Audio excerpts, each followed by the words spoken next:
ఈరోజు ప్రభుత్వం ఏదైతే ఎన్నికల మేనిఫెస్టోలో పెట్టామో కర్నూలులో హైకోర్టు బెంచ్ పెట్టాలని చెప్పి ఆ రోజు ఎన్నికల మేనిఫెస్టోలో చెప్పాం. దాని ప్రకారం నిన్నే కేబినెట్లో తీర్మానం చేసి అసెంబ్లీలో కూడా తీర్మానం చేసి అటు హైకోర్టుకి గవర్నమెంట్ ఆఫ్ ఇండియా కూడా పంపిస్తాం. వీలైనంత తొందరలో కర్నూలులో హైకోర్టు బెంచ్ రావడానికి ఈ ప్రభుత్వం అన్ని విధాల ప్రయత్నం చేస్తాం. ఇంత మునుపు ఏదైతే అక్కడ లోకాయుక్త కానీ స్టేట్ హ్యూమన్ రైట్స్ కమిషన్ కానీ ఇలాంటి ట్రిబ్యునల్స్ ఏమైనా ఉంటే అవి కూడా అక్కడే ఉంటాయి. అవి కూడా షిఫ్ట్ చేయడం లేదని చెప్పి మరొకసారి తెలియజేస్తున్నా. ఇది కాకుండా అధ్యక్ష, ఈరోజు ఈ ప్రభుత్వం వికేంద్రీకరణ ఎక్కడికక్కడ 1-2 సిటీసే కాకుండా ఈరోజు అన్ని ప్రాంతాల్లో సమగ్ర అభివృద్ధి కోసం కట్టుబడి ఉన్నాం. ఉత్తరాంధ్రలో విశాఖపట్నం అభివృద్ధి కావాలి, రాయలసీమలో తిరుపతి, కర్నూలు లాంటి టౌన్స్ అభివృద్ధి కావాలి. అదే సమయంలో ఇక్కడ అమరావతి కూడా చాలాసార్లు చెప్పాం. ఆ రోజు మీరు చూస్తే 3 రాజధానులు అని చెప్పి 3 ముక్కలు ఆటాడి కడాన ఏ ప్రాంతం కూడా అభివృద్ధి కాకుండా చేశారు. ఆ రోజు కూడా రాష్ట్రం మొత్తం తిరిగి కర్నూలులో కూడా ధైర్యంగా మన రాజధాని ఏదంటే అమరావతిని చెప్పించింది తెలుగుదేశం పార్టీ, ఎన్డీఏ అని చెప్తున్నారు. విశాఖపట్నానికి వెళ్ళి విశాఖపట్నం మీటింగ్లోనే మన రాజధాని ఏదంటే అమరావతిని విశాఖపట్నం కూడా చెప్పారు. అంటే ఈ ప్రభుత్వం పైన ఒక నమ్మకం, చెప్పింది చేస్తారనే విశ్వాసం ఉంది. అందుకే ప్రజలు నమ్మే పరిస్థితికి వచ్చారు అధ్యక్ష. ఈరోజు ఇక్కడ ఉండే సభ్యులందరూ గుర్తుపెట్టుకోవాలి, రాయలసీమలో ఉండే ప్రజలందరూ కూడా ఆలోచించుకోవాల్సిన అవసరం ఉంది. ఈరోజు ఈ రాష్ట్ర సమగ్ర అభివృద్ధి ఒక్క తెలుగుదేశం పార్టీతోనే సాధ్యం అధ్యక్ష. చేశాం, చేసి చూపించాం. ఈరోజు ఒక్కసారి ఆలోచిస్తే అధ్యక్ష, రాయలసీమ రాళ్లసీమగా మారిపోతుంది, ఎడారిగా మారిపోతుంది అనుకున్నప్పుడు మొట్టమొదటిసారిగా బచావత్ అవార్డుని ఒక ఆధారంగా చేసుకుని మనకు నీళ్లున్నాయి, ఈ నీళ్లు కృష్ణా జలాలు రాయలసీమకు తీసుకుపోవాలని ఆలోచించింది మొట్టమొదటిసారిగా తెలుగుదేశం పార్టీ, నందమూరి తారక రామారావు గారికి కూడా నేను తెలియజేస్తున్నా.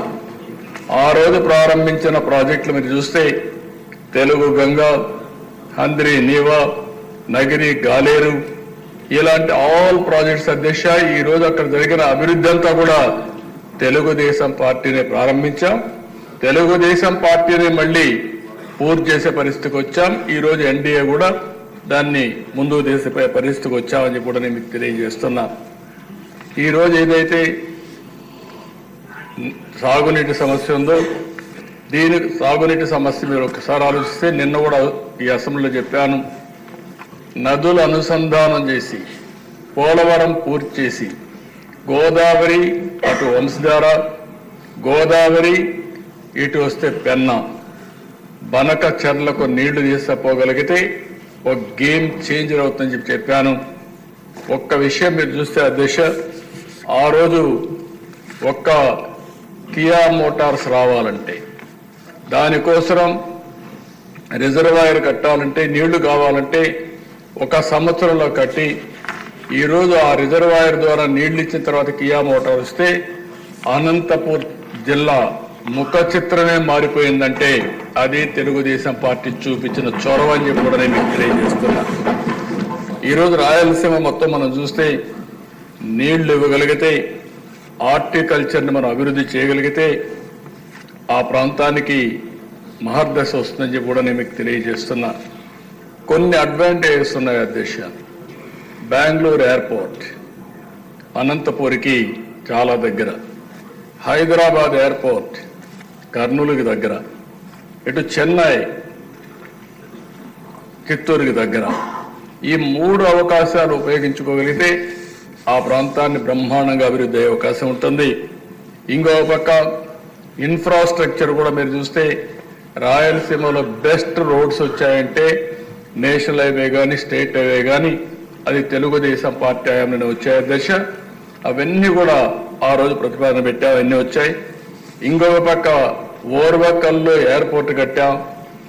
ఇంకొక పక్క మీరు చూస్తే ఈరోజు తిరుపతి ఎయిర్పోర్ట్ని ఎక్స్పాండ్ చేసి రన్వే పెంచి ఈరోజు ఒక హబ్గా ఇంటర్నేషనల్ ఫ్లైట్స్ కూడా రావడానికి చూసాం. కడప ఎయిర్పోర్ట్ను కూడా రన్వే ఎక్స్పాండ్ చేసి నైట్ ల్యాండింగ్ ఫెసిలిటీ కూడా పెట్టే పరిస్థితికి వచ్చాం. అంటే ఈరోజు ఏ ప్రాంతంలో లేనటువంటి 4 ఎయిర్పోర్ట్లకు ఉన్నాయి దిశ. ఒక పక్క తిరుపతి, ఇంకో పక్క కడప, ఓర్వకల్, ఇంకో పక్క పుట్టపర్తి ఒకటి ప్రైవేట్ ఎయిర్పోర్ట్ ఉంది. అడ్వాంటేజ్ కింద బెంగళూరు కూడా వచ్చే పరిస్థితి వస్తుంది దిశ. ఇంకో పక్క దిశ ఎడ్యుకేషన్ ప్రాధాన్యత ఇచ్చాం. తిరుపతిని ఒక ఎడ్యుకేషన్ హబ్గా తయారు చేస్తున్నాం.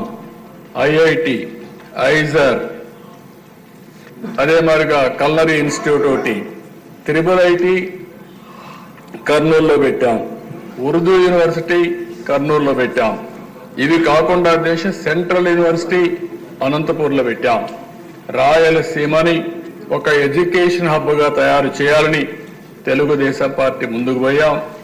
ఏదైతే ప్రజాగళంలో మిషన్ రాయలసీమ అనౌన్స్ చేశారో దానికి కట్టుబడి ఉండి తప్పకుండా మిషన్ రాయలసీమలో చెప్పిన ప్రతి ఒక్కటి కూడా తెలుగుదేశం పార్టీ ఎన్డీఏ ప్రభుత్వం పూర్తి చేస్తామని చెప్పి కూడా నేను మీకు తెలియజేస్తున్నాను.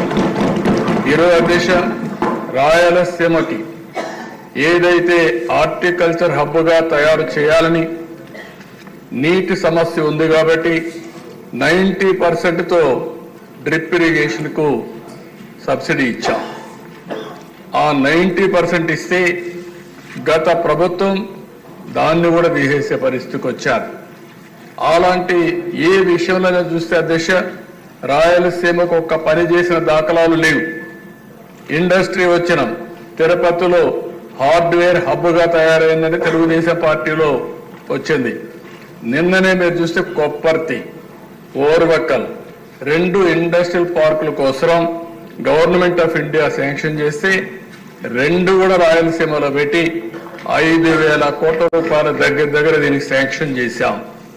అదే మరి ఓర్వకల్లో డ్రోన్ సిటీగా తయారు చేశాం. మ్యానుఫ్యాక్చరింగ్ కానీ యూస్ కేసెస్ తయారు చేయడం కానీ సర్టిఫికేషన్ కానీ కేంద్రంగా తయారు చేశాం. అందుకే కర్నూలు టౌన్ని ఒక మంచి టౌన్గా తయారు చేయాలనేది తెలుగుదేశం ప్రభుత్వం యొక్క సంకల్పం. తప్పకుండా చేస్తాం.